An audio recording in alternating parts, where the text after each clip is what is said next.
దీక్షా దివాస్ సందర్భంగా హైదరాబాద్ అంబర్పేట్ నియోజకవర్గం పరిధిలోని ఫీవర్ హాస్పిటల్లో బీఆర్ఎస్ పార్టీ సీనియర్ నాయకుడు నరేష్ ముదిరాజ్ ఆధ్వర్యంలో రోగులకు పండ్ల పంపిణీ కార్యక్రమం నిర్వహించారు. ఈ సందర్భంగా నగేష్ ముదిరాజ్ మాట్లాడుతూ టీపీసీసీ అధ్యక్షుడు మహేష్ కుమార్ గౌడ్కి అవగాహన లేకుండా కేసీఆర్ దీక్షపై మాట్లాడుతూ ఉన్నారని మండిపడ్డారు. కేసీఆర్ దీక్ష వల్లనే ఈరోజు మహేష్ కుమార్ గౌడ్కి టీపీసీసీ పదవి వచ్చిందని నగేష్ విమర్శించారు. మహేష్ కుమార్ గౌడ్కి చరిత్ర తెలవకుంటే కాంగ్రెస్ అధిష్టానం నుంచి చరిత్రను తెలుసుకోవాలని నగేష్ హితవు పలికారు.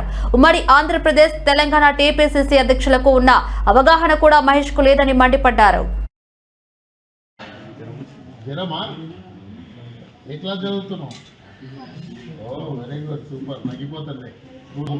రెండు 2009 తెలంగాణ రాష్ట్రాన్ని ఏ విధంగానైనా సాధించాలని ఒక దీక్ష పట్టుదలతో కేసీఆర్ గారు రాష్ట్రంలో జరుగుతున్న బలిదానాలు, విద్యార్థులవి, నిరుద్యోగుల బలిదానాలకు చలించి నేను చనిపోయినా పర్వాలేదు తెలంగాణ రాష్ట్రాన్ని తీసుకొస్తా అనే ఉద్దేశంతో ఢిల్లీకి పయనమైంది.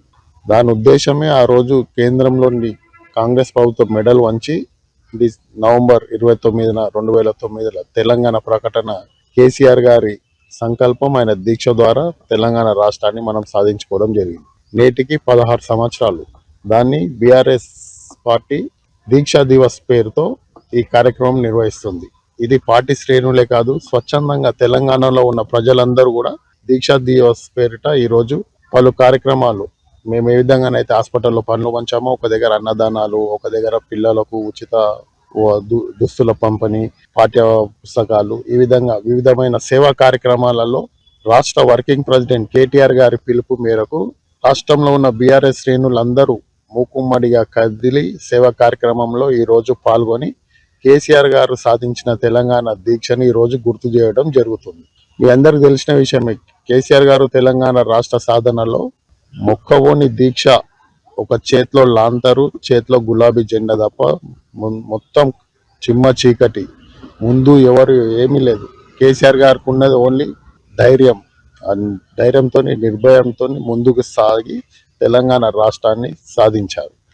దీక్షా దివస్ ద్వారా ఎంతో మంది మేలుకొల్పి తెలంగాణలో ఉన్న అన్ని పార్టీలు, కాంగ్రెస్, బీజేపీ మెడలు వంచి తెలంగాణ రాష్ట్రాన్ని సాధించి ఈరోజు తెలంగాణ రాష్ట్రంలో, భారతదేశం తెలంగాణ రాష్ట్రాన్ని చిత్రపటంలో మొట్టమొదటి స్థానంలో ధనిక రాష్ట్రంలో నిలిపిన ఘనత కేసీఆర్ గారికి దక్కింది.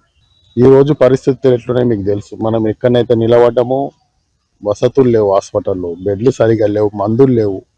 అప్పటి 10 ఏళ్ల పాలనలో, టీఆర్ఎస్ పాలనలో టీమ్స్ ఆసుపత్రులు, బస్తీ దవాఖానాలు మీరే సాక్ష్యం. ఇందులో ఏమాత్రం కూడా ఒక్కటి కూడా పొల్లు పోకుండా చెప్తున్నాం, మీ కళ్ళకు గట్టినట్టు.